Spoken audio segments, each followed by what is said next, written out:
Vale, ¿ya? Claro. Vale, pues hola a todos, estamos aquí de nuevo en Twitch un lunes más. Esta semana ha sido muy especial para nosotros, primero porque yo he estado de vacaciones, que lo Sobre notaréis todo para ti. en mi moreno, y que no estuve la semana pasada, así que pedir disculpas. Y también porque hemos sacado un nuevo número de la revista, que espero que la hayáis leído ya y como habéis podido ver, pues la portada es Carolina Marín, porque incluimos una entrevista a Carolina Marín y a su preparador físico, Guillermo Sánchez, además de muchos otros artículos. Y justo hoy tenemos con nosotros también a Guillermo Sánchez, que es el preparador físico de Carolina Marín, además de ser también preparador físico de Raúl Martínez, de Javier Pérez, de Daniel Roth, algunos de ellos son también olímpicos, van a ser olímpicos en taekwondo. Bueno, lo primero es saludar a mis compañeros, a Adri y a Javi. ¿Qué tal lo lleváis? Hola, muy Hola Pedro, buenas, muy Pedro. La verdad buenas, que ¿qué te veo muy tal? moreno, ¿eh? De Croacia. Qué envidia, macho. Se nota que es de Croacia, ¿no? El moreno. Sí, mucho. Ya, bueno, ya pues paso a presentar a Guillermo Sánchez, que para los que no le conozcan, por lo que he dicho, es preparador físico. Yo Ya está en pantalla. le tengo especial manía porque, por presentarle un poco, bueno, yo le conozco desde hace 5 años. ¿Y cómo le conocí? Pues los dos echamos una beca para el Centro de Alto Rendimiento, para la Agencia Española de Protección de la Salud del Deporte. Fuimos a las entrevistas y le cogieron a él en vez de a mí. Entonces, así, Qué fallo más grande. Así básicamente empezó todo. Le cogieron en septiembre y a los 2 meses, cuando vieron que no era suficiente, pues ya me llamaron a mí Eso, eso. para suplirle un poco. Y, y bueno, pues desde entonces estuvimos un año juntos trabajando codo con codo allí en la ESAT, en una unidad que se llama de control de rendimiento, en la que básicamente, pues ahora lo contará él más en detalle, pero analizamos a los deportistas de distintas federaciones, les monitorizamos las cargas de entrenamiento, etcétera. Y después he seguido colaborando con él a nivel de investigación, porque he de decir que Guille combina tanto a nivel práctico la preparación física, la evaluación de los deportistas, pero también a nivel de investigación. Es un coco, no se dedica a ello, pero le preguntas por estadística y controla, le preguntas por modelos matemáticos para hacer análisis y controla. Entonces, pues ahora que se presente él con más detalle, pero vamos, igual que hablábamos de Esther en su día, que combinaba docencia, preparación física, pues en el caso de Guille, docencia no, pero todo lo que sea investigación, matemáticas, física cuántica, entrenamiento, lo controla. Así que bueno, Guille, preséntate tú un poco. Es que incluso Pues creo, nada, es que incluso creo que está trabajando mientras está hablando con nosotros. ¿Puede ser? ¿O no? estaba viendo una cosa, sí, es Ah, verdad, vale, estaba sí, viendo sí. una cosa. Es que este tío es capaz de estar ahí calculando cosas Estaba y viendo, tal. no, estaba viendo un Excel porque, joder, nada, estaba viendo una tontería del control de carga del otro día, que se me ocurrió, pero nada, no te preocupes, estaba aquí. Que nada, eso, joder, pues, Pedro me ha presentado muy bien, o sea, al final. Así que estás de acuerdo, o sea, No no sé, no, te he puesto por las estoy nubes y estás estoy de de acuerdo. acuerdo, no que esté de acuerdo, o sea, no me parece que sepa gran cosa de todo, De- o sea, sé muy poquito de muchas cosas, pero intento ser lo más creativo posible en cada una de las cosas que hago. Y realmente no hay una cosa que me llame más la atención. O sea, es verdad que quizás es porque no he encontrado lo que más me gusta. Entonces voy tocando muchos palos hasta que digo, "Ah, ya, me aburre, voy a otra cosa". En este punto, Pero, he de decir que notición que me dijo ayer que dentro de los muchos palos ahora se va a presentar astronauta. Entonces, ya la has soltado. Te dije que no lo dijera, pesado. sí, me dijiste que Sí, pero. no lo leí. ¿No te lo dije? Ah, No, bueno, no sé. pero vamos, que se va a presentar astronauta, así Es que verdad. Sí, es le Pero verdad, doy es verdad. cuéntalo, por favor. Cuenta qué es eso. Pues, joder, pues empieza un poco de casualidad, como todo, como la EPSAT, como cuando me conozco. Yo sé que toda mi vida es un sinfín de casualidades. Y la movida ha sido que yo hablando con un atleta, que es Guillermo Rojo, que es un tío bastante interesante para traer aquí, de hecho, ya os lo propongo, porque él se dedica a la preparación física de astronautas. Y además de ser liebre en carrera, él es atleta, él lleva, de hecho, él va a los Juegos Olímpicos ay, no me sale la palabra, la persona que acompaña al Paralímpico corriendo, Guía, joder, guía el es. guía, coño, joder, gracias, Javi. la tapamos. Él es guía de Gerard, que es un atleta paralímpico, Y además trabaja de preparador físico para personas astronautas. Entonces un día hablando me comentaba, no sé qué, joder, me interesó muchísimo el tema de cómo él podría orientar la preparación física para astronautas. Y hace poco vi que él publicó en Twitter que se presentaba astronauta. Digo, ¿qué? ¿Que tú sí y yo no? Una mierda. Me presentó. No, pero me parece guapísimo. O sea, creo que es una flipada mía increíble, porque no creo que me vayan a coger ni loco, pero bueno, si no lo has hecho, pues obviamente no te pillan. Y la voy a echar y a ver qué pasa. Y he dado el número de referencia, por eso Pedro lo sabe, y he dado el número de referencia de Pedro Luis Valenzuela, Tallón, para que lo llamen y hable bien de mí. Porque aprovecho para decir que él estuvo en Colonia, allí, en Alemania, donde está el centro de la ESA, de la Agencia Europea Espacial, y estuvo allí unos meses y dije, hostia, joder, pues me acordé y digo, voy a dar el número de Pedro para que hable bien de mí. La verdad que yo estuve allí unas semanas, fueron, y me pareció alucinante, más allá de ser astronauta o no ser astronauta, la ESA o la NASA, cualquiera de las dos, es mucho más que ser astronauta. Y es que Claro. los preparadores físicos o los nutricionistas o los fisiólogos juegan un papel brutal en la preparación de los astronautas. Y yo, por ejemplo, estuve en un estudio que era de reposo en cama, que estuvieron 60 días totalmente en reposo y además con la cabeza hacia abajo para imitar más los efectos de la ingravidez, y probaban distintas estrategias para evitar la atrofia. Y ahí te das cuenta de que lo que estudiamos no solo es aplicable muchas veces que creemos solo en ejercicio, pero es que es aplicable incluso a situaciones como pueden ser los astronautas. O sea que un astronauta, por supuesto que necesita saber de física, ingeniería y todo eso, pero que nosotros también tenemos nuestro papel, no ya como astronautas, pero sí por lo menos en el equipo, y me pareció chulísimo. Claro, exactamente.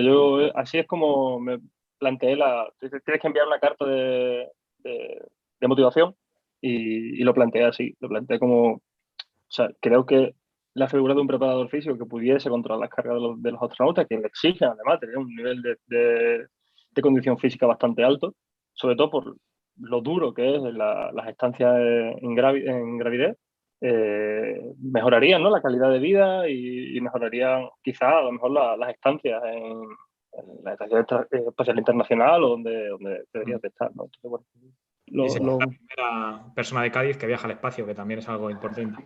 Qué guapada. Como la perra Leica, ¿no? ¿Era? ¿O no? la perrita Laika, ¿no? Sí, Leica, like. eso. Sí, like, sí. Bueno, pues si os parece, vamos a meternos un poquito en harina, le vamos a hacer unas preguntas a Guille para conocer un poco más, pues, cómo trabaja, Vale. cuáles son sus pensamientos sobre algunas cosas de tendencias en el mundo del entrenamiento. Nosotros vamos a empezar con algunas preguntas, pero a todos los que nos estén oyendo, pues pueden escribir sus preguntas y también se las vamos haciendo. Y si podéis ir a pillar, pues mejor.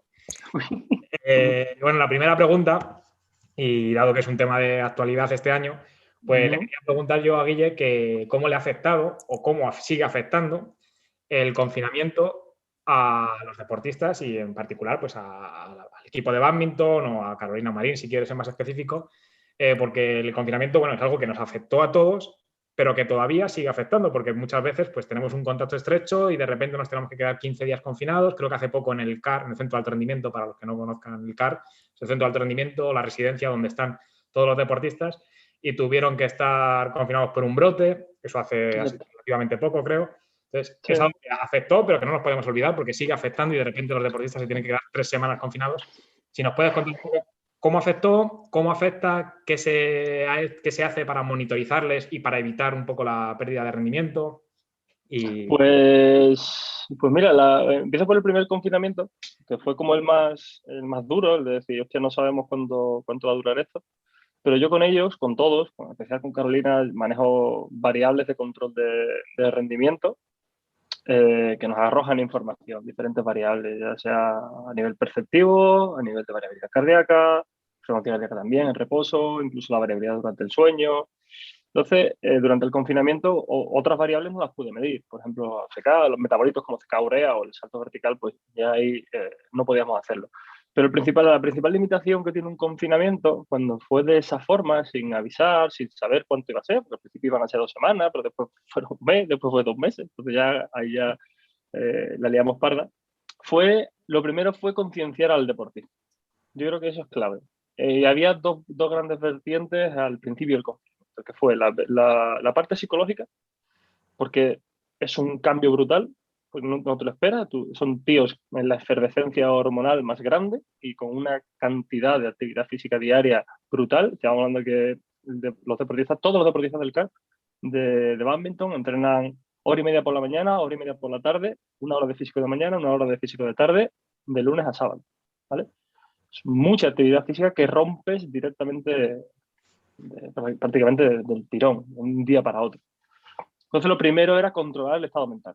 Y ahí María hizo un trabajo, que es la psicóloga nuestra, hizo un trabajo brutal. Después yo, a nivel fisiológico y a nivel un poquito más de actividad física, preparé una presentación de lo malo que era la desadaptación en el deporte y lo pronto que llega, ¿vale? Como por ejemplo en 5 días directamente de un cese de actividad, el flujo sanguíneo a nivel cerebral empieza a disminuir, después empieza a disminuir el reclutamiento motor y tal. Entonces, era como, de forma muy sencillita, fui concienciando al deportista. A partir de ahí, yo dejé una semana un poco de asimilar conceptos, de asimilar situaciones, de que yo, porque no quería directamente, y bueno, yo tenía que prepararme también el confinamiento, como diciendo, hostia, a ver cómo yo enfoco esto. Pero es verdad que hubo como 2 grandes grupos, y fue Carolina y el resto, por así decirlo.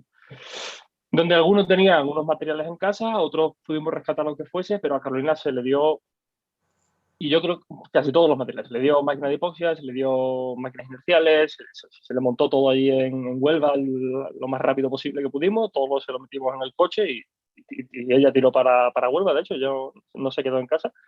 Y entonces hubo casi que 2 grandes grupos, ¿no? El que no tenía materiales y la persona que tenía materiales. Todos redujeron el volumen casi un 70% de lo que era la actividad previa al confinamiento. De hecho, bueno, aprovecho y digo que, joder, que todo esto está recogido en un paper que escribimos Pedro y yo y Fernando Rivas, que es el entrenador de Carolina, y que incluso lo podéis ver, ¿vale? A partir de ahí, lo que un poco no se cuenta en el paper, porque nos limitaba, obviamente, ya sabéis todos, limitan el número de caracteres, como Twitter y otras cosas. Lo que pasa es que tú no puedes evitar la pérdida de volumen, pero sí que puedes evitar la pérdida de intensidad. Entonces, lo que hice fue directamente centrarme en no perder mucha intensidad en los entrenamientos. Por tanto, podéis pensar que con poco material tenía que arreglármelas para que los entrenamientos fuesen cortos, porque no puedo tenerlos allí 2 horas entrenando, pero muy intensos, incluso más intensos que las propias que muchas de las sesiones que ellos podían tener a la semana, y entrenaban siempre 2 veces al día, una vez de mañana, una vez de tarde. Obviamente Carolina eso se benefició muchísimo más, y con Carolina entrenamos hasta 3 sesiones al día, porque al tener ese tipo de materiales podíamos hacer sesiones de alta intensidad en la bici o en el jardín de su casa, donde hacíamos cambio de dirección, desplazamiento. Entonces, a partir de ahí, vimos como ciertos chicos, a partir de esa primera semana, sus valores empezaban a caer irremediablemente. Y uno de los que, y aunque hay controversia con este aspecto, porque han salido otros artículos que dicen que no, al final nosotros hicimos el análisis individual y vimos como ciertas variables, como por ejemplo la variabilidad cardíaca, sí que iban bajando y bajaban de forma bastante curiosa muchos de los chicos. Más componente mental, más componente de condición física, no te puedo decir hacia dónde tira. E incluso habrá algunos que bajen más por un componente mental que otros y otros más por un componente de condición física. Lo que sí es seguro es que aquellas personas que vivían en pisos con sus padres, sin capacidad de moverse, sin una exposición solar adecuada, prácticamente era como vivir en un casino casi todo el día, ¿no? Durante tantos meses a esas personas les afectó mucho, hasta el punto en que ahora, gracias a Dios, gracias a todo lo que ha trabajado esta persona, tuvimos una lesión justo al volver, que de hecho creo que a esa persona la sacamos del paper, si no recuerdo mal, ¿no, Pedro? Porque sí, nos hicieron no sé quiero sacarla. Parecía uno de los pero era precioso haberlo metido porque era una de las personas que más habían perdido. Sí, y que justamente se lesiona y en bádminton no hay deporte, no hay contacto, o sea, se lesiona sin contacto y tenemos una rotura meniscal, es una de las acciones donde la misma acción que se lesiona Carolina del cruzado es la misma acción que se lesiona, yo creo que es la acción más jodida del bádminton, que es esa acción de rectificar. Y lo que vimos que esta persona había perdido mucha condición física, los valores de fuerza están disminuidos en todos, pero lo bonito fue que Carolina, en este caso, consiguió contrarrestar esas pérdidas Y algo perdió, pero no perdió significativamente mucho. Y al final lo que nos permitió fue empezar de una situación más ventajosa para ella, lo que al final esas competiciones que después fueron llegando, ya pudo adaptarse mejor y a los resultados un poco pues, puedo remitir, ¿no? Independientemente del estado emocional que pudiese llevar ella, que fue un año muy, muy, muy duro, ¿vale? Pero salvamos esa parte y yo creo que la clave estuvo, obviamente, en los materiales de los que disponía y forzar a entrenar y a concienciar a los deportistas que no podían estar en una situación donde después iban a volver y iban a encontrarse más o menos bien. O sea, acabamos de tener un confinamiento de 2 semanas y hemos tenido que tener mucho cuidado con las personas que han vuelto porque han aparecido molestias en Aquiles, han aparecido molestias en caderas, han aparecido molestias en hombros y tenemos que tener mucho cuidado con ello. Entonces, bueno. Sí, pues yo creo que dos mensajes claros, que uno es que si pierdes mucha capacidad física o condición física, es muy fácil volver a lesionarse y eso quedó claro en ese deportista que fue así, fue el que más condición física perdió y se lesionó nada más volver y se ha visto también en otros deportes como en el fútbol, etcétera. Y el otro mensaje es que ya que vas a reducir el volumen de entrenamiento, por lo menos hay que intentar mantener o aumentar la intensidad. Eso, yo creo que es muy claro hacer eso en un confinamiento.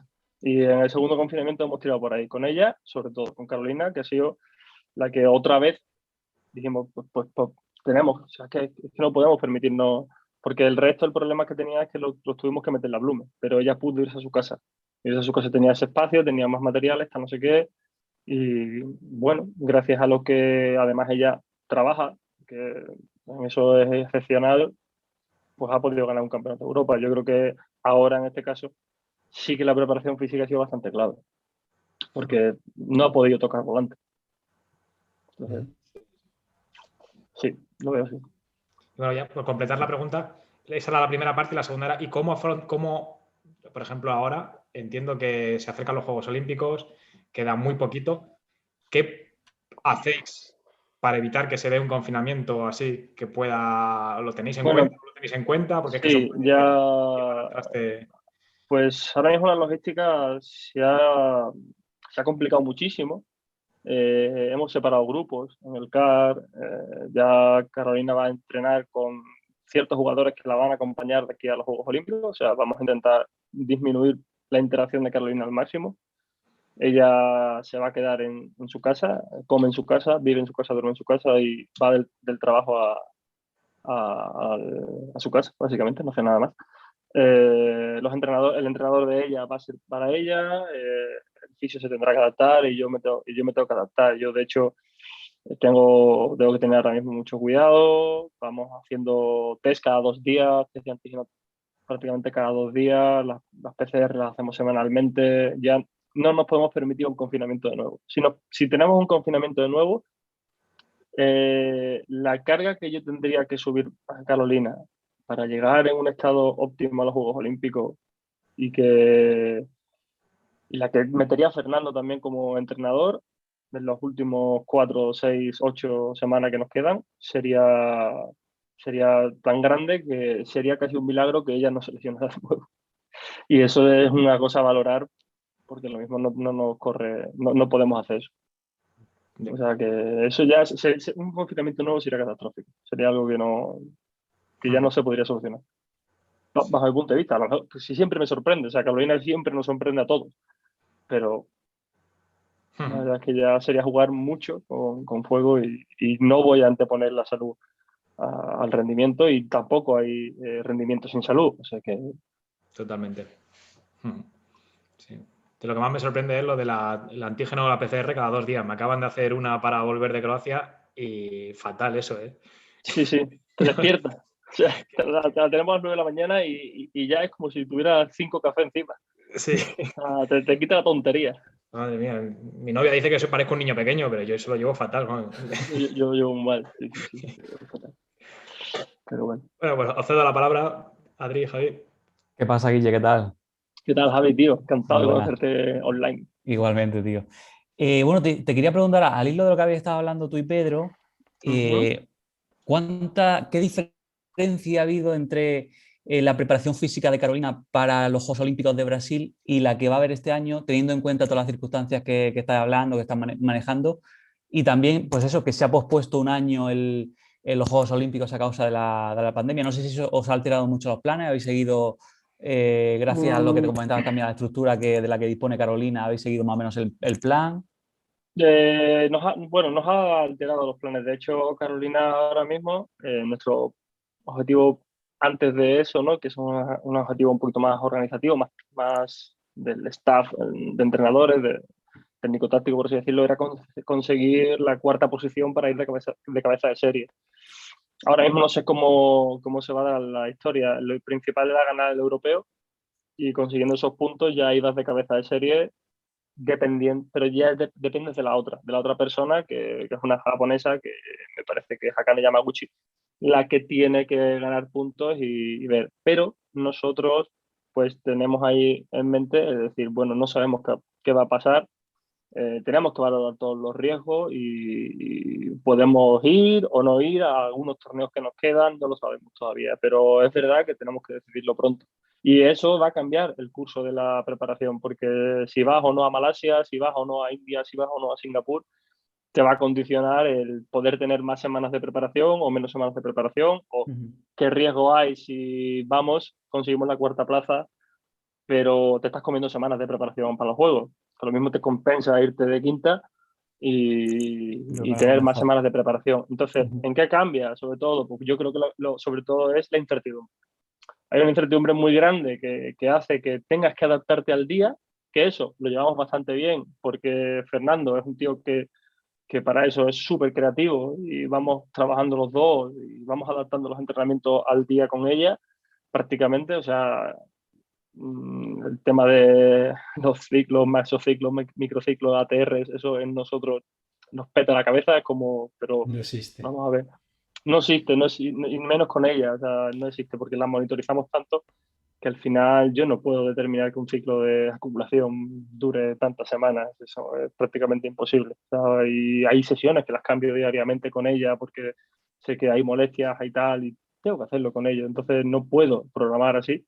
Y ahora más se suma la incertidumbre del momento, de la situación global, que eso en Río no se tenía, pero tenemos una ventaja con respecto a Río, me parece, y es el desarrollo que hay detrás de la ciencia de los datos que nos están arrojando,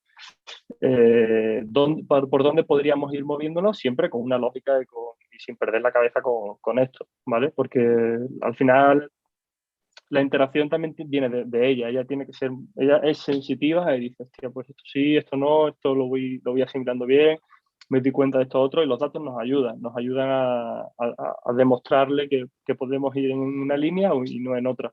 Y eso es lo que creo que ha cambiado de 2016 en adelante, ese ir desarrollando cada vez más ese control de la carga, esa monitorización diaria, el apartado ya de análisis de vídeo y análisis de partido que tiene Fernando, que eso es una pasada lo que ha hecho Movistar con ellos y que nos ayuda muchísimo incluso a modelizar entrenamientos. Cuando hacemos entrenamientos de alta intensidad, nosotros utilizamos ya de la base de datos esos partidos y no hacemos un entrenamiento digamos, un RSA de 3 bloques de 10 repeticiones, sino que buscamos la orientación del patrón de dónde está la deportista y dónde queremos y contra quién queremos jugar. Si jugamos contra una china, jugamos contra una tailandesa y vemos cómo es ese patrón, cómo se repite y vamos modelizando el entrenamiento en base a eso. Entonces, bueno, eso yo creo que es un cambio bastante guay,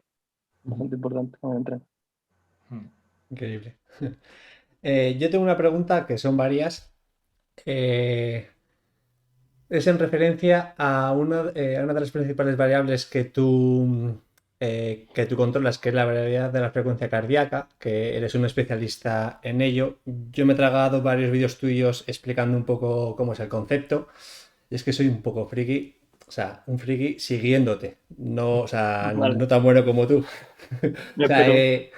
y he estado viendo cosas tuyas y me gustaría que explicases a la gente qué es la variabilidad de la frecuencia cardíaca, por qué es importante tanto en el rendimiento y en la salud, y cuál es y qué significa el término de entropía ¿Y cómo lo relacionarías con la salud, con la vida y con la propia evolución de las ciencias? Vale, voy a intentar ser lo más, Habla de bueno, todo. analogía. Voy a intentar utilizar analogía, ¿vale? Sí. La variabilidad de la Tenemos que función tener cardíaca. en cuenta que, o sea, que, es decir, que se nos están viendo nuestros padres, por ejemplo, así que tiene que ser un Claro, por lenguaje eso un voy a poco llano. intentar utilizar analogías para no liar un poco el taco aquí. Eh, Tú ten en cuenta que el ser humano es como la caja negra de un avión.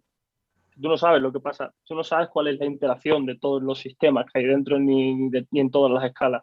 De hecho, hay un concepto ahora mismo muy guay, que es la Network Physiology, y que creo que hay una parte de una de las revistas que se dedican solamente al estudio de la Network Physiology, y hay un grupo de investigación en Barcelona, lo lleva Carlota Torrens y Natalia Balaguer y Sí, unas muy bien, investigadoras más, que sobre complejidad y señales y tal, y están haciendo cosas guapísimas. Y tenemos que tener en cuenta que la variabilidad de la función cardíaca es una señal compleja de un sistema biológico que se encuentra dentro de esa caja negra. Entonces yo lo que hago realmente es, de toda esa interacción, yo tengo una señal, que es esa.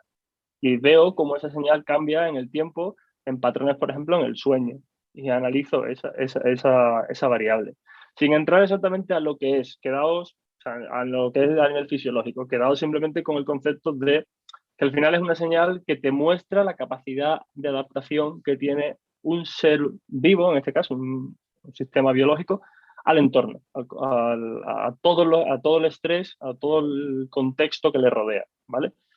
La variabilidad como tal ha demostrado en la salud ser un parámetro obviamente, de salud, ¿vale? Y de hecho hay estudios muy chulos donde analizan la variabilidad a nivel poblacional en rangos de edades y se dan cuenta que hay un momento donde la variabilidad cardíaca, conforme vas avanzando en la edad, va disminuyendo por una mera situación biológica. Tú, al final eres cada vez menos adaptable al entorno, te vuelves cada vez más resiliente a esos cambios en vez de esa capacidad de cambiar, ¿no? Y llega un punto en que si no quieres morir, las personas más ancianas tienen más variabilidad, o sea, las personas de 100 y pico años tienen más variabilidad cardíaca que las personas de 90 años. Y eso te dice que esa curva se invierte, esa curva baja a nivel lineal y después toma una curva ascendente y se invierte.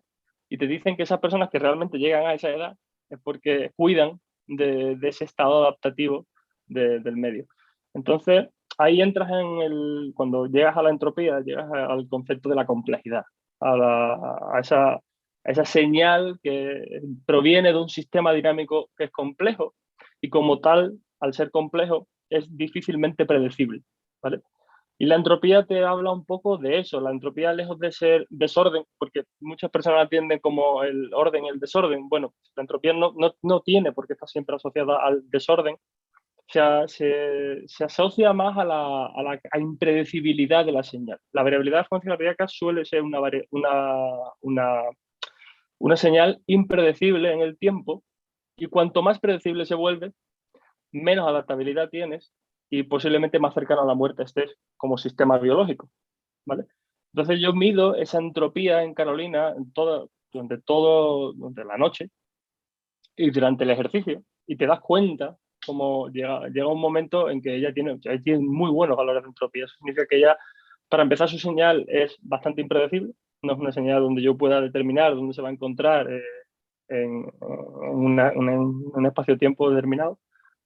Y además cambia y tiene un rango muy amplio de cambio, donde si yo le someto a un estrés muy grande, esa entropía baja, obviamente, porque la señal se vuelve más predecible. Pero después rápidamente se recupera y se adapta al medio. Entonces, la entropía podría definirse como, tú imagínate que tienes un tablero y al tener una entropía muy alta, tú tienes una gran cantidad de fichas en ese tablero. Y al tener un tablero tan grande de opciones, tú puedes estar en cualquiera de los sitios. Y es muy difícil que encuentres a la señal, por así decirlo, o a la ficha, en una de esas posiciones, porque tienes tantas que eres muy adaptable. Entonces tú cuando perturbas el medio, pues salta de una a otra y te sería muy difícil predecir la trayectoria, por ejemplo, de esa ficha, ¿no? Estoy poniendo una analogía muy burda, pero para que me entendáis. Una persona que tuviese una señal cardíaca con muy baja nivel de entropía, significa que su tablero se ha reducido mucho, y tú te encuentras ya en una zona donde es muy fácil la predicción, ¿vale? La entropía tiene límites y hay un límite por arriba que ya no es entropía, ya es ruido, ya no se podría llamar ni caos, es directamente ruido. No asociemos el caos o la impredecibilidad con el ruido, ¿vale? Pero bueno, eso es un poco, no sé si ha quedado más o menos claro, pero básicamente, por ejemplo, para llevarlo a un entorno macroscópico, la marcha, la deambulación, sigue un patrón de un sistema dinámico complejo y sigue un patrón de impredecibilidad. Y la marcha de las personas ancianas es más predecible y se adapta menos en perturbaciones, tanto internas como externas, que puede ser un bordillo, que la marcha de un atleta. Y lejos de que el atleta se mueva de una forma más sincrónica, lo que tiene al final son muchas más irregularidades en su paso, pero es muy capaz de adaptarse. Por lo tanto, en la zona donde él se encuentra estable es muy grande. El anciano, cuando detecta una pequeña perturbación, en la zona donde él se encuentra estable es muy pequeñita, saldría esa perturbación y que se produciría una caída.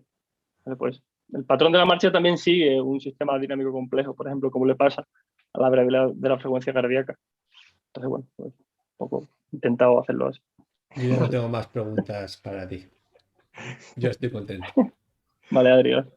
Yo, una de las preguntas que tenía también era en relación a este tipo de mediciones, que por ejemplo estás hablando de la variabilidad de la frecuencia cardíaca, que bueno, para la gente que no lo sepa es el intervalo de tiempo que hay entre latido y latido. Tú puedes tener 60 pulsaciones por minuto, pero tú puedes tener una pulsación por minuto o que haya 1,3, 0,7, 1,2, 0,8, ambos te darían 60 pulsaciones por minuto.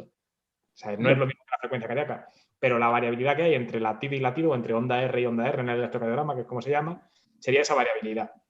Personas más adaptables o personas que tienen más margen de maniobrabilidad ante los estímulos, pues tienen una mayor variabilidad, y personas que tienen siempre, imagínate, por ejemplo, de 60 pulsaciones por minuto, siempre tienen una cada segundo de forma continua, tendrían una baja variabilidad. Y eso pues es lo que utiliza Guille, por ejemplo, para determinar cómo ese deportista va a estar más susceptible o no de responder mejor o de tolerar las sesiones de entrenamiento. Esa es la parte práctica, Pedro. Gracias, joder, lo has metido muy bien la parte matemática, muy sencillita. Yo no quería entrar ahí, por si acaso, pero lo has metido de puta madre. Y esa es la parte práctica. La parte práctica es que después de tú recibir un entorno hostil, entre comillas, o una gran cantidad de estrés durante el día, de todo tipo, por entrenamiento, por tu pareja, por los estudios, por cualquier situación, el sistema se adapta o no. Y yo lo que mido en Carolina es que todos los días ella intente volver a un estado de adaptación ideal para poder volver a estresar el sistema. Cuando ese sistema ya se encuentra estresado y ha acumulado una carga excesiva y ya no puede en el tiempo de recuperación, que lo más importante realmente de un deportista es la recuperación, cómo recupera, y Carolina en eso es espectacular. Por eso se le puede subir tanto la carga a Carolina y no se le puede subir tanto la carga a otras personas. Ella es capaz de volver a la situación esa en un periodo de 7-8 horas de sueño, que es lo más importante, porque el sueño al final, sin saber todavía cómo funciona en el cuerpo, porque es un gran desconocido todavía, es pieza elemental para que la variabilidad cardíaca siga estando en muy buenos niveles. Lo primero que se deteriora, cuando lo primero que se deteriora es el sueño, la variabilidad cae y se derrumba en picado, pero es brutal. O sea, en los viajes, por ejemplo, que tenemos nosotros, el jet lag, sabemos perfectamente que puede ser casi predecible, el decir, va a estar jodida de variabilidad durante un par de días, porque sabemos que el viaje ha sido duro. Y el sueño es lo mejor que le puede pasar a Carolina después de un día tan largo de entrenamiento. Y ahí es donde yo incido. Y si hay un par de días donde ella no duerme bien, el sistema tiene una resiliencia muy grande en ella. Puede aguantar, pero directamente ya empieza a caer. Y ahí es donde nosotros tenemos que ser controladores. Es decir, aquí ya no. Y es exactamente eso. Y así como dato curioso para que lo sepan nuestros oyentes, pues hay varios estudios que lo que han visto es que programar los entrenamientos en base a esta variabilidad de la frecuencia cardíaca, por ejemplo, si la persona ese día tiene la variabilidad de la frecuencia cardíaca alta, podemos meter entrenamientos de alta intensidad. Si la tiene baja, es mejor a lo mejor recuperar o dejarle dormir, como dice Guille, si ha sido después de un viaje. Programar los entrenamientos en base a eso provoca mayores mejoras a largo plazo que tenerlo totalmente planificado independientemente de la variabilidad. Es decir, lo típico de pues 3 semanas de carga y una de descanso, sin atender a la variabilidad, produciría menos beneficios a largo plazo que individualizar en base a la variabilidad de la frecuencia cardíaca. Pues hay varios estudios. En concreto, hace poco salió uno en el International Journal of Sport Physiology and Performance de un grupo de Extremadura que me gustó mucho, en deportistas de resistencia. Y bueno, pues me parece un tema muy curioso. Después la variabilidad no es tan simple como más es mejor y menos es peor, y yo ya dejé de meterme porque veía que se me iba de las manos, pero bueno, Guille y el resto de compañeros allí en la ESAT sí que se han seguido formando mucho más y han pasado a analizar las cosas pues ya a otro nivel que va mucho más allá de... Creo que es totalmente así. O sea, creo que lo peor que le puedes hacer a la variabilidad es perder variabilidad. O sea, cuando tú coges a la propia variabilidad y empiezas a hacer promedios con ella, a poner promedios semanales, a hacer de una variable compleja y no lineal, volverla lineal, esa simplicidad al final acaba por no mostrar cambios. Y cuando muchas veces se muestran en estudios que no hay cambios en la variabilidad, porque cogen a todos los deportistas y lo meten a la vez, tío, la variabilidad es algo muy, muy, muy individualizado. Y creo que en esto tenemos que ir en esa línea también, y le puede pasar un poco al ciclo menstrual muy parecido, que parece que al final no detecta lesiones, que al final no tal, pero depende, y muchos artículos lo dicen al final, dicen que es muy individualizado, necesitas verlo de forma individual. Por la variabilidad le pasa exactamente lo mismo. Necesitas analizarlo de forma individual al sujeto. Y cuando lo haces así y conoces al sujeto también y vas conociendo el rodaje del sujeto, puedes saber incluso de forma intuitiva cuál es la variable, por ejemplo, del wellness que más le influye en su variabilidad. Si puede ser el sueño, si puede ser su humor, si puede ser la fatiga, el dolor muscular. Normalmente, ya te digo que en la mayoría de las veces, en los casos que veo, es el sueño, de siempre. Y nosotros en Carolina analizamos el sueño a través de la variabilidad de la frecuencia cardíaca, porque curiosamente se dan ciclos de variabilidad cardíaca durante el sueño. Y la variabilidad es cíclica durante el sueño. Nos preguntan por aquí que qué aplicación recomiendas para medir la variabilidad de la frecuencia cardíaca y si se puede saber cómo monitorizas tú la variabilidad en Carolina. Si se puede saber, y si no se puede saber, pues nos da igual porque lo queremos saber igual. No, yo te lo cuento, no pasa nada. A ver, las aplicaciones tienen un problema y es que te permiten registros cortos, que se han validado, pero tú no controlas los artefactos. Normalmente es la aplicación la que corrige los artefactos. ¿Qué es un artefacto? Errores de medición. Un error de medición de una señal, ¿vale? Por ruido. Y eso, las personas ahora mismo utilizan variabilidad cardíaca en relojes de pulsera. Aquí, en lo que es el típico reloj que tiene la fotopletismografía, ¿se llama? Prestimografía. Vale, perdón. Y utiliza la variabilidad cardíaca, sí. Puedes estimarla, pero lo mejor sería un first bit, por ejemplo, que es lo que he usado durante mucho tiempo con Carolina, y si no, un Polar H10 validado para este tipo de tareas. Puedes utilizar aplicaciones como Elite HRV, no sé si hay otras por ahí, hay una que tengo por aquí ahora que es rusa, que se llama CardioBot, y otra no me acuerdo, o sea, hay otros nombres por ahí, pero al final el problema es que no te permiten ver el raw data. Lo más importante es ese raw data. Si la aplicación al final lo que hace es cogerte y te quita los artefactos y te muestra un nivel en colorines de lo bien o lo mal que estás, no está mal. Si no entiendes variabilidad cardíaca, no está mal. Lo puedes hacer. Como el que es, yo qué sé, Lo puedes hacer mal, pero lo puedes hacer. he de Un decir, tío que juega a la petanca y se compra un Garmin de la hostia, pues lo puedes hacer. así Pero- empezamos, ¿te acuerdas? y así empezamos, y así empezamos hasta que te das cuenta de la complejidad que tiene esto. Entonces, al principio yo lo hacía y incluso lo hago con los deportistas, que ellos se toman la... Pero yo recibo el dato bruto y lo analizo y hago una estadística individual a cada uno, y no es la aplicación la que me dice cómo se tiene que mover o no el deportista, que eso yo creo que es la clave. Y después con Carolina voy más allá, con Carolina voy a un registro nocturno, un registro que dura 8 horas, que hago dos cosas con ese registro. Primero lo descargo, obviamente, y lo paso a Cubios, que es la mejor herramienta que hay de análisis de variabilidad de la frecuencia cardíaca, y es gratuita. ¿Vale? Para lo que necesitas es totalmente gratuita y es muy buena aplicación, que por cierto ha sacado una app también para móvil. Pero no he probado. Y lo que hago es, al final cojo todo ese raw data, le aplico los filtros de corrección de artefactos siempre iguales, ¿vale? Para ella. Y una vez eliminados esos artefactos, hago dos cosas. Cojo las variables que me interesan, entre ellas las lineales y las no lineales, o pues la entropía en este caso, la SAMPEM.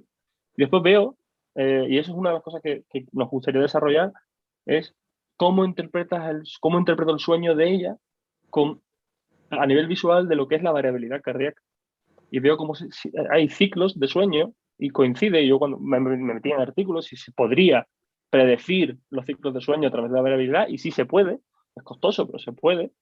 Y es curioso como cuando los periodos de variabilidad muy alta corresponden a las zonas de transición del sueño ligero al sueño profundo, pero en la fase REM la variabilidad baja bastante, porque hay una especie, o se conoce como la paradoja del sueño. Es que en la fase REM, aunque tú tienes una tonía muscular brutal, a nivel del sistema nervioso central estás muy activo. Y la variabilidad cardíaca te chiva exactamente dónde empieza y dónde termina esa fase REM. Y esos ciclos se van viendo. Eso está muy guay, pero claro, el Cubios no te permite sacar eso. Necesitas un software aparte que te coja la variabilidad y tal. Y depende también, porque si ella se mueve mucho durante la noche, tengo muchos artefactos y no podría medirlo. O sea que Pero lo tú mejor, incluso puedes analizar la variabilidad dentro de cada fase del sueño para ver si ha descansado más, si ha descansado menos, o... todavía ahí no he llegado, porque necesito realmente que me surtan de un poquito más de tecnología para poder llegar a eso. Pero sí que soy muy consciente que cuando ella descansa bien, la variabilidad es preciosa. O sea, es cíclica, es bonita, es la hostia. Y coincide que ella dice, pues he dormido de un 8, he dormido de un 9. Ahí está también la fiabilidad que tiene ella como deportista de sentirse, y que muchas veces el wellness, porque hay días que a lo mejor la variabilidad cardíaca me falla. Que le falla el pulsómetro y se lo puede quitar por la noche, que es un torbellino durmiendo, que es una pesadilla. Entonces, claro, cuando le pasa eso, si se quita el pulsómetro la hemos jodido, pero me fío del wellness, por eso trabajo con varias áreas para decir, o sea, yo tengo que dar esa información y tengo que saber más o menos cómo está. Si no tengo esa variable por lo que sea, tengo la otra. Se me ha llegado a acabar el pulsómetro, la pila de pulsómetro se me ha llegado a acabar durante la noche. El Frisbee se me ha llegado a desconectar durante la noche porque ella lo mueve, o porque se le acaba la batería al Frisbee. Entonces me quedo sin medición. Pero son cosas que tienes que jugar con ella. Pero sí, yo creo que muy poquito estaría muy guay sacar tiempo para poder analizar eso como deportista. Y demostrarlo también, demostrar que funciona. Sí. Guille, al hilo de lo que comentaba anteriormente de el jet lag y demás, pregunta Jordi que cómo adaptáis la carga a viajes de tantas horas como Singapur. ¿Tenéis en cuenta el cambio horario, especialmente respecto a Tokio? Sí, lo que hacemos normalmente es adaptarnos días antes. Días antes vamos cambiando un poquito la dinámica. Por ejemplo, si vamos al oeste, empezamos a acostarnos cada vez más tarde. Intento decirle que vea la NBA, pero no le gusta. Le forzamos a que se duerma un pelín más tarde por ejemplo, si tenemos 7 horas de desfase o horario, pues comenzamos como 4 o 5 días antes, y como siempre viajamos 5 días, 4 días antes del torneo, 4 días antes del torneo, ya llevamos un previo, ¿no? Una adaptación al horario. En cuanto ella llega al avión, lo primero que hacemos es cambiarle la hora. La hora ya directamente a la hora de destino. Se monta en el avión y cambia la hora. ¿Para qué? Para que tú te adaptes a la situación. Por ejemplo, si tú te vas a montar aquí y vas a viajar a la este, ¿no? En este caso Singapur, y sales de aquí de noche, pero ya allí es de día y te has montado en el avión de día, no puedes dormirte. No te puedes dormir. O sea, ya tienes que irte con el horario de Singapur, intentas no dormirte, puedes comer, la dieta va a ser más proteica para no meter esa cantidad de hidratos que inducen más al sueño. Obviamente vas a meter un poquito más de jaleo por los pasillos, te levantas, tal, no sé qué. Intentamos no meter bebidas estimulantes porque no nos vienen bien. Y después estar muy bien hidratado, obviamente, comer un poquito más de proteínas para intentar estar más activo, comer un poco menos para que el glucagón haga su efecto y tú sientas la necesidad de estar más activo, como ahí en búsqueda un poco de comida.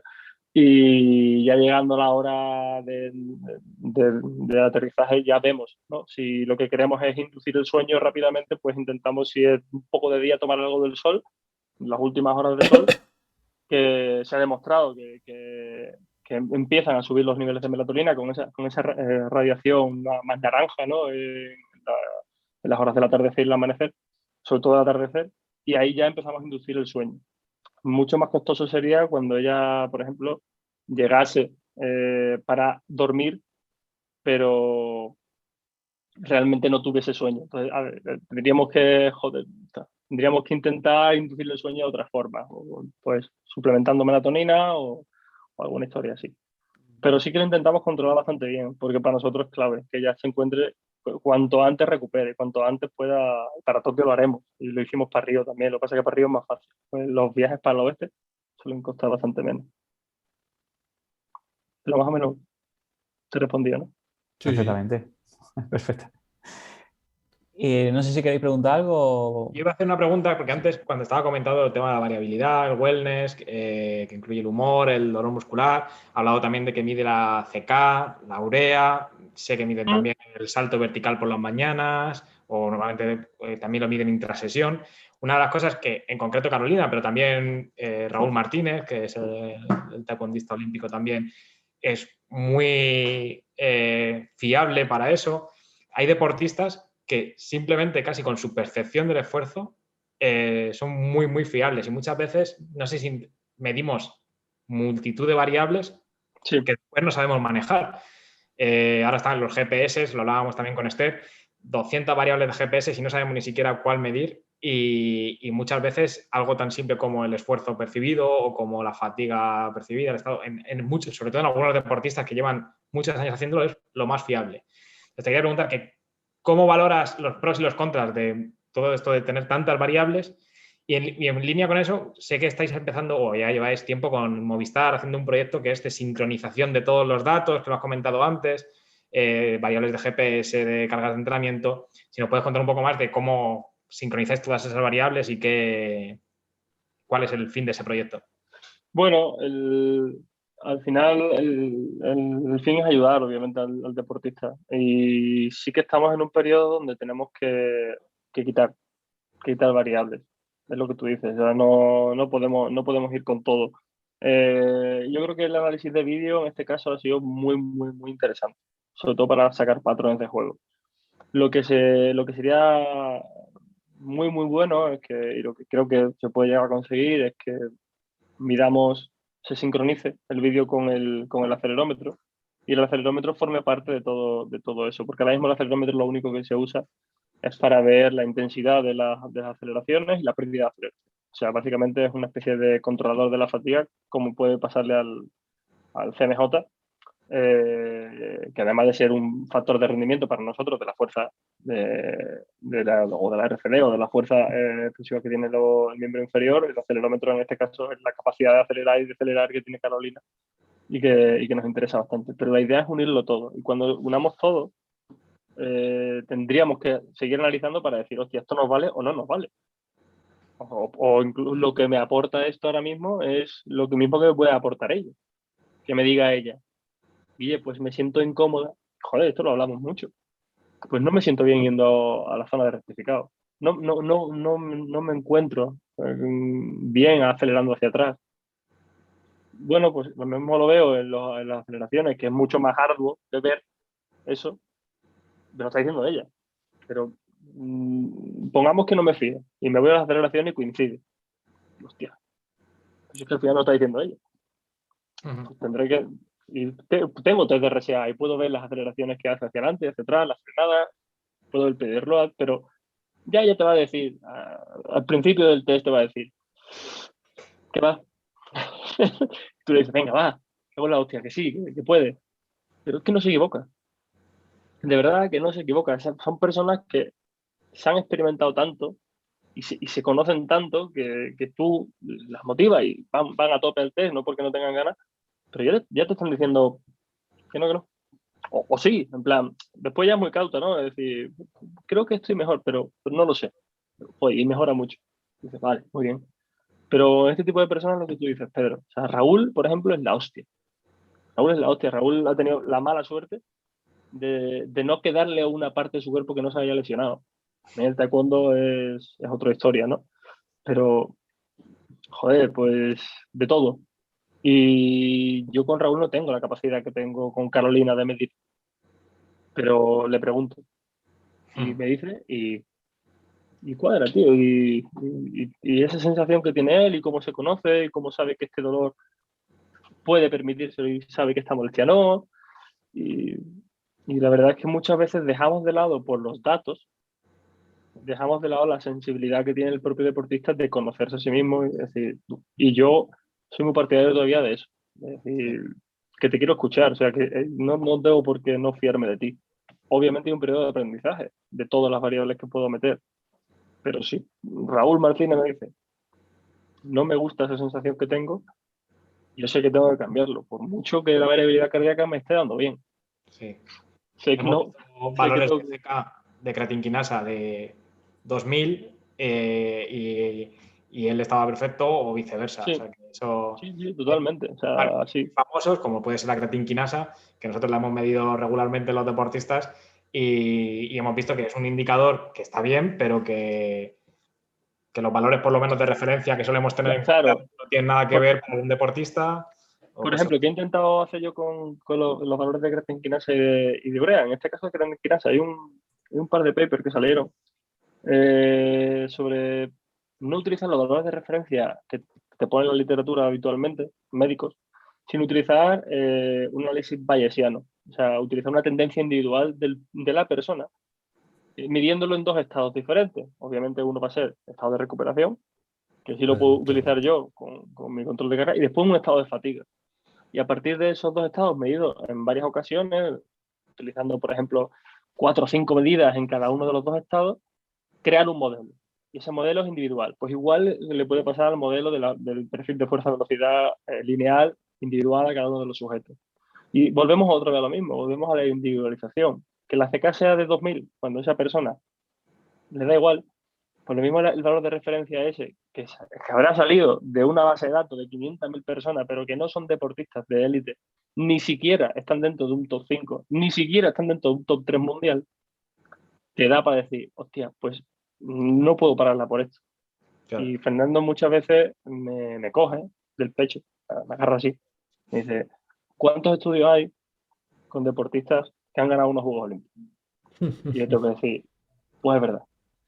Entonces yo cuando tengo ese miedo de muchas veces decir que está cansada, es que está con valores bajos de variabilidad, es que tiene el wellness bajo, y Fernando la mira, y Carolina la mira a Fernando y dice, que lo voy a hacer, que no me importa, que lo voy a hacer. Y lo hace, y no pasa nada. Y Fernando me dice, Kio, tranquilo, no te agobies. Si es que lo va a hacer, te va a sorprender. Y joder, sí, siempre me sorprende. Raúl también.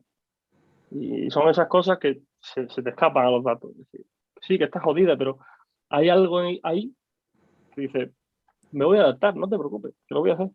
Y además no se va a tirar para atrás. Entonces ahí llega un punto en que me raya, ¿no?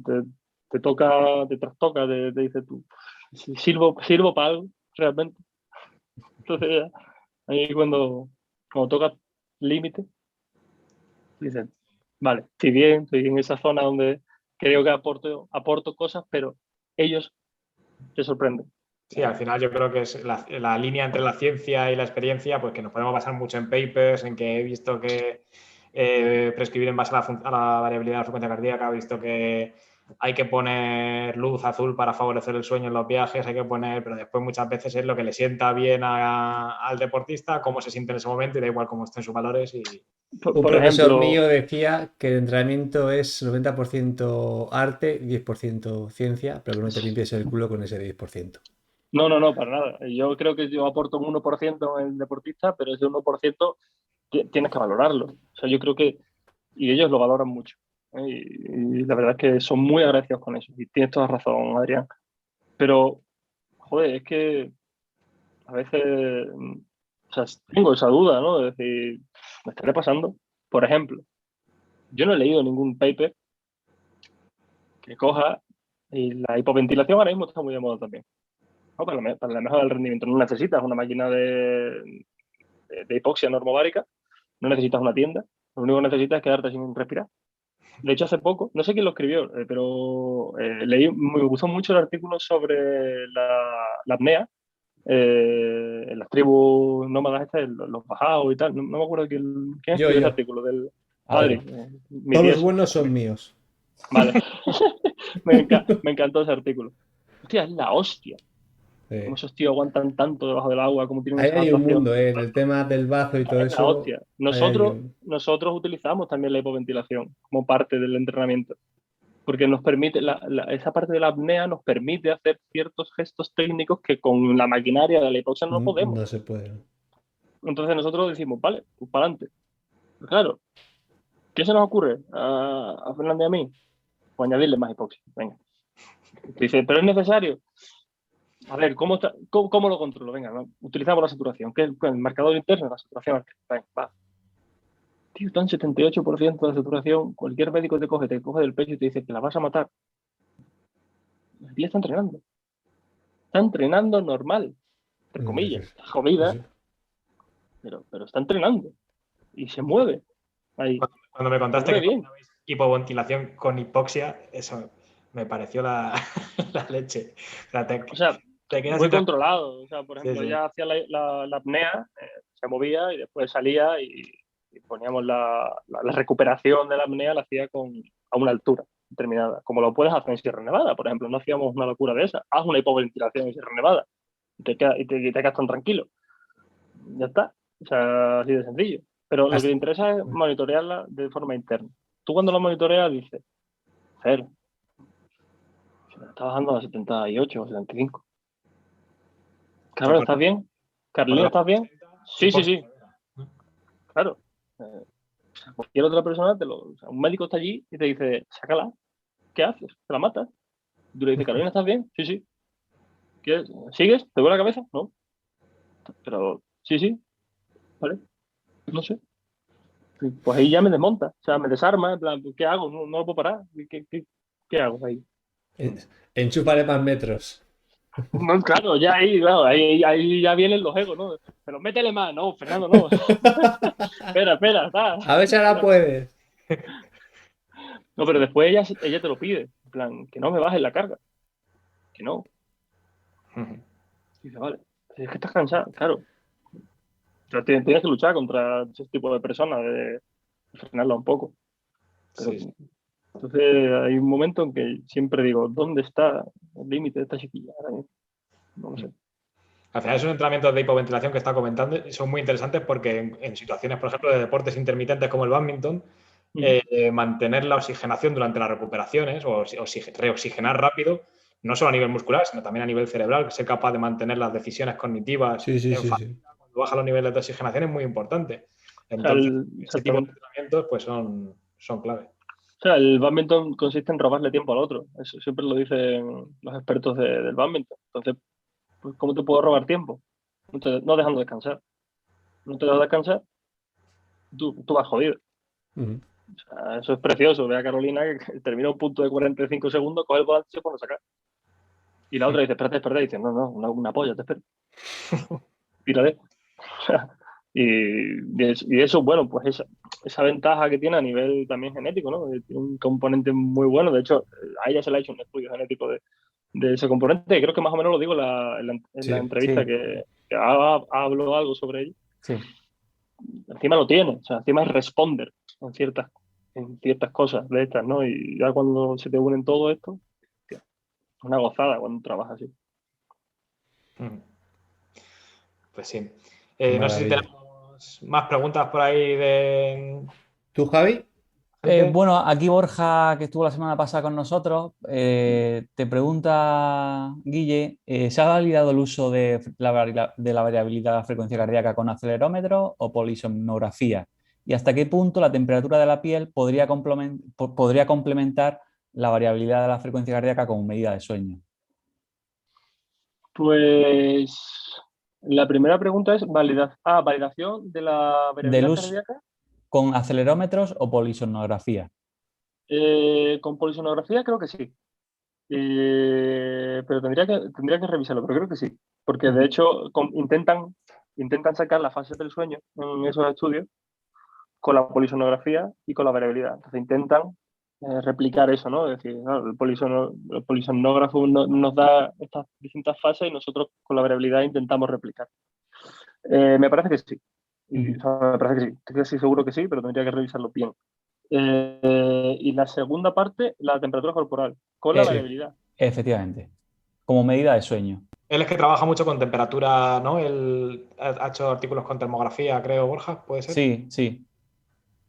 Yo sé, por ejemplo, que hay ciertos dispositivos como el R-Band suelen utilizar la temperatura corporal como variable para no sé si lo añade, porque al final es un monitor metabólico validado, pero no sé si lo añade en el sueño, sinceramente, la temperatura de la piel. Teóricamente, no sé si me corrija Borja, lo mismo estás pensando que en las fases de sueño profundo habrá quizás menos actividad muscular y por lo tanto habrá menos temperatura en la piel, pero Sí, no yo sé. creo que lo que pregunta él es si se puede complementar el uso de la temperatura como medidor de la calidad de sueño.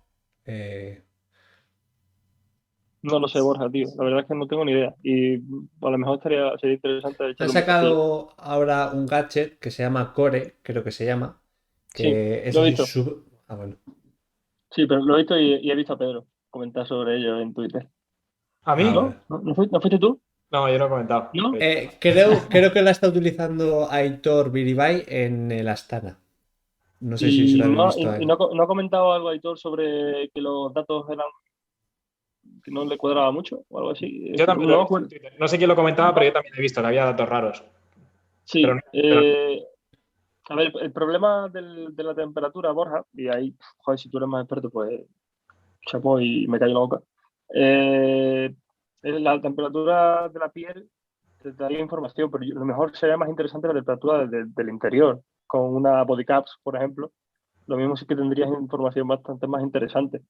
La temperatura de la piel, yo sé que la temperatura corporal cambia y de hecho, por ejemplo, cuando te vas a levantar a nivel hormonal, como estás cambiando el ciclo hormonal y el ritmo circadiano va cambiando, la melatonina baja y empiezan a subir otro tipo de hormonas, como por ejemplo el cortisol, la temperatura corporal sube para despertarte, entre otras cosas. Pero yo no sé si varía durante las fases de sueño, la temperatura corporal. Y entonces quizás sería más interesante, para que no tengas tanto error, utilizar una temperatura corporal interna y ver si hay realmente un cambio. O no lo hay. No sé. Sorry, no te puedo contestar ahora. Demasiado, Guille. normalmente a las 9 corto, pero ya que está sacando el tema de la temperatura, una pregunta que te quería hacer. De cara a los Juegos Olímpicos de Tokio, una de las grandes preocupaciones, sobre todo para deportes outdoor, como puede ser el maratón o la marcha, era la temperatura. También importante en los pabellones por la humedad, porque puede haber mucha. Exacto. ¿Cómo hacéis para preparar competiciones que se van a Pues, dar en condiciones de humedad, de temperatura mira, alta? esta sí la puedo responder porque de hecho he estado haciendo una presentación porque voy a instruir a una triatleta paralímpica, Albina, muy guapo eso. Muy guapo Eh, eso dice. porque, vamos, joder, porque es un caso bonito. Sí, sí, sí, siempre. Eh, y que va va a los Juegos Paralímpicos de Tokio. Sí, sí, sé quién es. Y de hecho hay un paper muy chulo en 2020 sobre, lo que pasa es que sale en 2019, si no me recuerdo, Pedro, que además me lo pasas tú, sobre la predicción del 2020 y se predice por lo menos el año pasado, que Tokio va a ser el evento olímpico con peores condiciones climáticas de la historia. ¿Sí? Y parece que van, o por lo menos eso dice el artículo, porque es una predicción a 18 años previos, y que comparan los eventos olímpicos de otros, pues Pekín, Río, y parece que Tokio alcanza, hay un concepto, no me acuerdo cómo se llaman las siglas, tío, pero es Sí, como una temperatura global. no, Que sí, Sí, tienen, W, no sé qué. ¿cómo se Sí. llama? ¿Cómo eran las siglas? que se Macho, mide no sé. a pie de pista, se mide la temperatura en una serie Exactamente, se de utiliza score mucho que mide la y temperatura y la humedad. eso es. Y el problema que van a tener es que confluyen en los Juegos Olímpicos, justo en los Juegos Olímpicos. En los Paralímpicos va un poquito mejor la cosa, pero los Juegos Olímpicos confluyen en temperaturas muy inhóspitas, porque la radiación solar, la humedad y la temperatura van a jugar un papel importante y va a haber sensaciones térmicas, no sé si eran de 36, 37 grados, o sea, una locura. Entonces, la verdad es que va a ser un poco jodido y nosotros lo vamos a preparar de tal forma que a nosotros tampoco nos afecta en gran medida porque vamos a tener pabellones acondicionados, pero es verdad que la humedad relativa va a ser muy alta. Y yo creo que será menos porque no habrá público. De cada una de las estufitas que iba a haber allí alrededor que son cada uno de nosotros, no vamos a estar. Entonces va a ser algo más controlado. Pero nosotros vamos a utilizar, por ejemplo, con Caro, vamos a utilizar la tienda de hipoxia normal y corriente, que no solemos usar demasiado, la vamos a utilizar como tienda de humedad. Metemos un humidificador, metemos un calefactor, recreamos situaciones parecidas a las de Tokio, con el único objetivo de elevar la temperatura corporal interna a 38, 38,5. No vamos a poder obtener el body caps, que sería muy interesante, pero vamos a hacerle sesiones de recuperación o sesiones cuando hagamos alguna sesión de que no podemos meter muchísima tralla en pista porque tengamos alguna molestia, que siempre hay molestias, ¿vale? Siempre aparecen molestias, que el fisio después obviamente hace magia con esas manos. Metemos a lo mejor, adaptamos la sesión, la metemos en la bici y tenemos pensado hacer casi todos los días, al mínimo 3 días en semana, meterla dentro de ese cubículo a hacer una sesión de recuperación en bici o hacer incluso un trabajo de fuerza ahí dentro.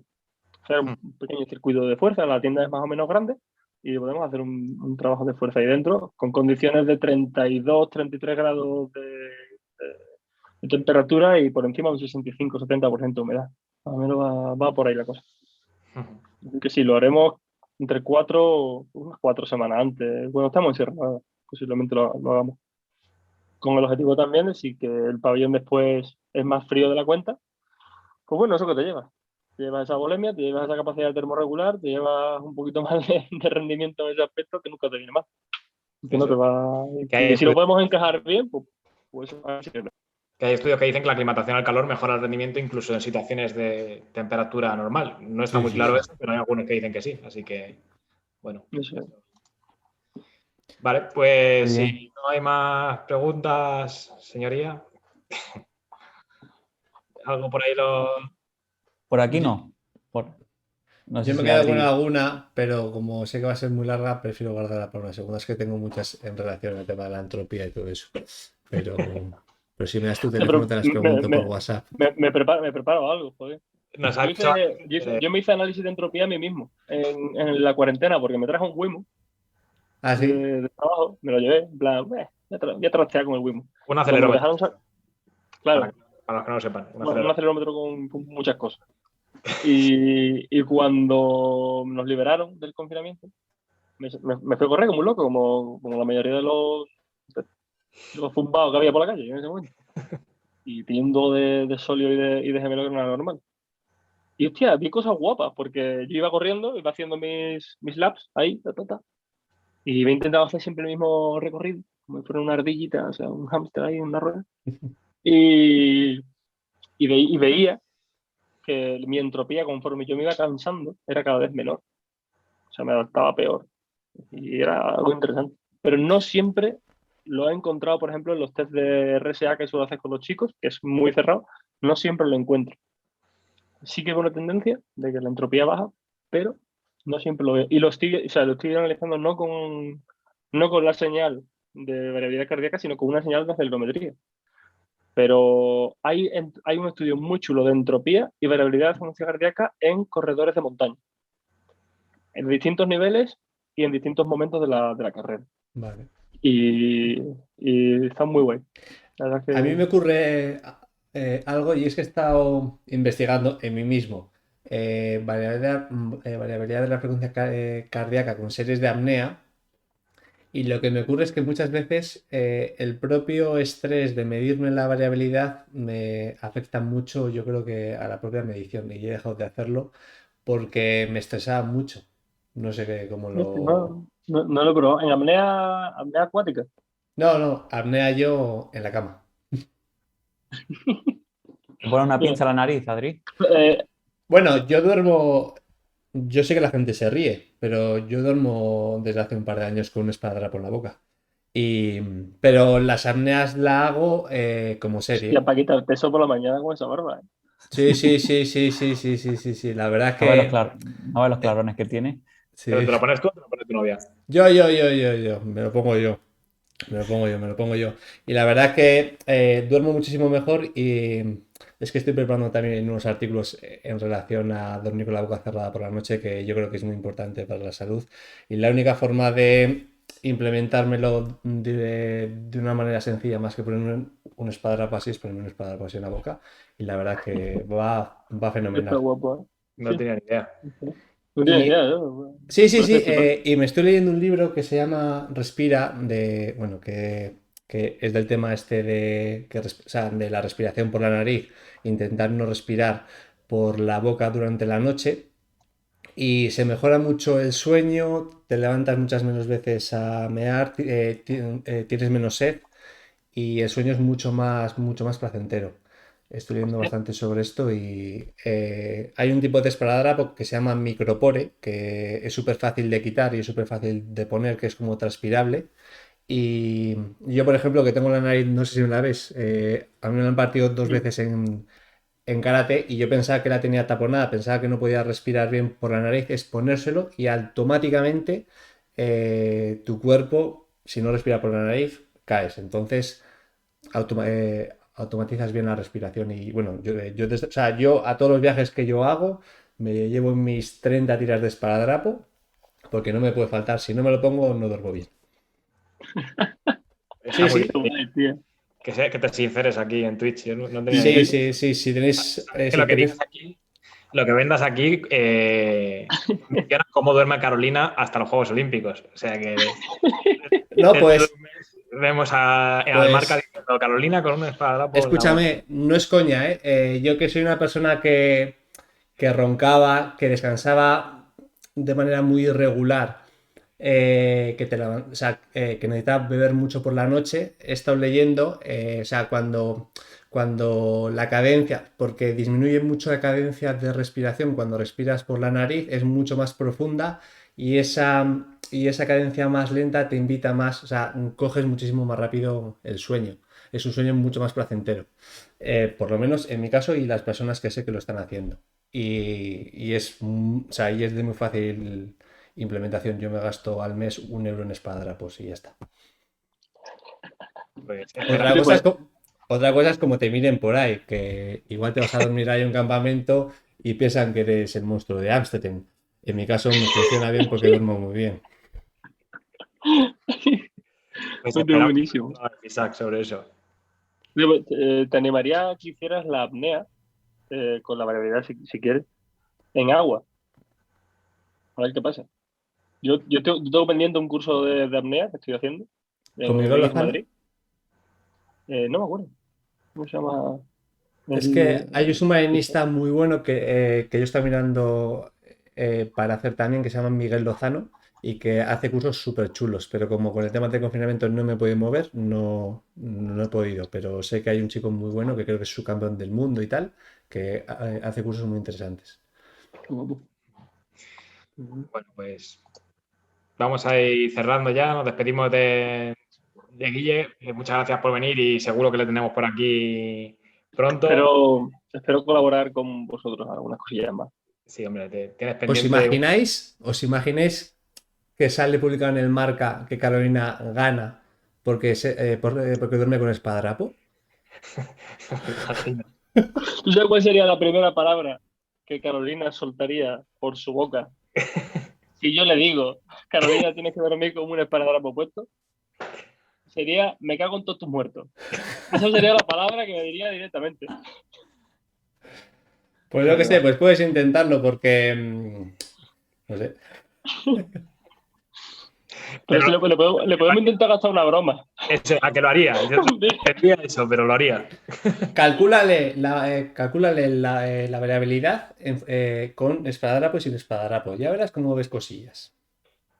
A ver si al final va a dejar de chillar durante los partidos y eso no va como el esparadrapo ahí. Sí. A lo mejor sería conveniente ponerse en los partidos, sí. ¡Hala! Bueno, pues Pues nada, muchas gracias, Adri. despedimos. Muchas gracias a Guille, muchas gracias también a Muchas todos gracias, los que Guille. nos veis en directo. Y como siempre Muchas decimos, gracias. pues nos podéis dejar preguntas si queréis que se las hagamos a Guille y se las hacemos. Y si no, para los siguientes tweets, pues nos proponéis gente que queréis que traigamos. Y para nosotros también nos podéis hacer preguntas, que alguna vez pues no traeremos a nadie y estaremos los tres de siempre, así que también nos podéis hacer preguntas a nosotros. Muchas gracias y nos vemos el próximo lunes. Muchas gracias, Muchas gracias, Guille. señores. Gracias a todos. Muchas gracias a Guille. todos. Gracias, Guille. Un placer. Chao, chao. Hasta luego. Gracias.